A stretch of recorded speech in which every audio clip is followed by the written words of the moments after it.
चालू केला.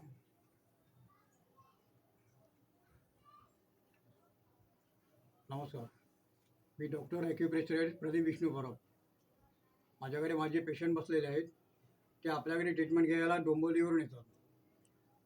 त्यांची डिसीज आहे की L4 L5मध्ये पेनिंग जास्ती होते त्यांच्या, आणि थोडासा गॅप डिसीज दाखवलेली आहे आणि नस दबली आहे म्हणून सांगितलेलं आहे. तर त्यांनी काय आपल्याकडे स्वतःच्या घरी असताना त्यांनी काही उपचार केले होते. ते उपचार म्हणजे काय फिजिओथेरपीचं वगैरे, त्यांना थोडाफार फरक पडला तिथे. पण ऑफिसमध्ये वगैरे जायला वगैरे त्यांना खूप त्रास व्हायचा. तुम्हाला माहिती आहे आपल्याकडे माउथ पब्लिसिटी ही ॲक्युप्रेशर थेरपी पोचलेली आहे. त्यामुळे यांना पण कोणीतरी सांगितलं, आणि आपल्याकडे विदाऊट मेडिसिन हेही तुम्हाला माहिती आहे. आणि मी यापूर्वी तुमच्याकडे पेशंट मी पोचवत आलो. तर आपल्याकडे कशी ट्रीटमेंट घेतली आणि कसं त्यांना फरक पडला हे नेहमीप्रमाणे आपले पेशंट तुम्हाला तुमच्यापर्यंत पोचवत असतात. तसं आता यांचं नाव आहे, आपलं नाव काय देता? अनंत पाटील. मी डोंबिवलीला राहिला आहे आणि मला यांच्याबद्दल माहिती पडलं की ॲक्युप्रेशरनी फार अशी ट्रीटमेंट चांगली त्यांची होते. तर मी त्यांच्याकडं कंटिन्यू ट्रीटमेंट घ्यायला येतो आहे आणि मला बऱ्यापैकी फरक पडला. महत्त्वाचं म्हणजे कसं, आपण ट्रीटमेंट व्यवस्थित आणि काळजीपूर्वक रेग्युलर घेणं गरजेचं आहे. तर त्या प्रकारे जसं ते सजेस्ट करतील त्या प्रकारे आपण घेतलं पाहिजे, तर आपल्याला फरक पडतो त्याचा. आता मला बऱ्यापैकी फरक पडलेला आहे या गोष्टी. तर बघा, त्यांनी मला विचारलं की किती दिवस घ्यावे लागतील. तर पहिले 15साठी आपल्याला कंटिन्यू घ्यावे लागतात. तर त्यांनी मला प्रश्न टाकला की मी डोंबिवलीवर येणार आहे, मी कसं ॲडजस्ट करणार. मी म्हटलं बघा, ही तुमची डिसीज अशी आहे की आपण 22 वर्ष याच्यामध्ये एक्सपिरियन्स आहे. बऱ्याचपैकी ज्या वेगवेगळ्या आजार डिसीज करतो, पण ही जी लंबरची जी डिसीज आहे व्हेरी डेंजर असते. ती कधी कधी आपल्याला ऑपरेशनपर्यंत पण पोहोचवते. तर हा ऑपरेशन आपला असा मॅग्नेटद्वारे ॲक्युप्रेशरद्वारे आपण हँडवरती करतो, आणि त्यांना रोजच्या रोज 3-3 4 दिवसांनी त्यांना फरक जाणून देतो. पण त्यांनी स्वतः, मी त्यांना बोला महिनाभरापर्यंत घ्यावं लागेल.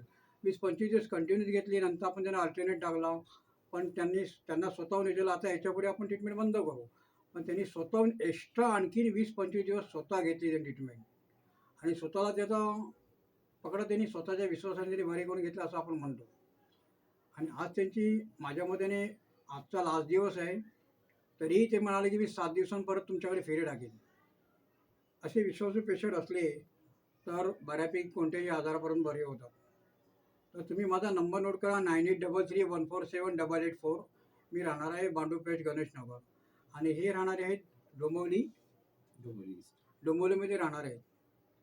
तर तुमच्याकडे काही प्रॉब्लेम असेल, या नंबरावरती मला कोणती डिसीज अशी नाही, नंबरचे वगैरे, मूळव्याध, ब्लड प्रेशर, एखादा पॅरालिसिस स्ट्रोक आला असेल किंवा किडनी स्टोन असेल, तरीही आपल्याकडे मिनिमम डेजमध्येच केले जातात. तर डॉक्टर लोक मेडिसिन करून, ऑपरेट करून काहीही फायदा नव्हतो.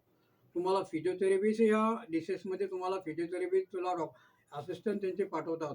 महिना 2 महिने करून ते सांगतात की 15-20% फरक पडून आम्ही पुढे काय करणार, असं पेशंट म्हणतो. पण फिजिओथेरपी त्यांचे असिस्टंट म्हणतात नाही, आता हा व्यायाम तुम्ही करा.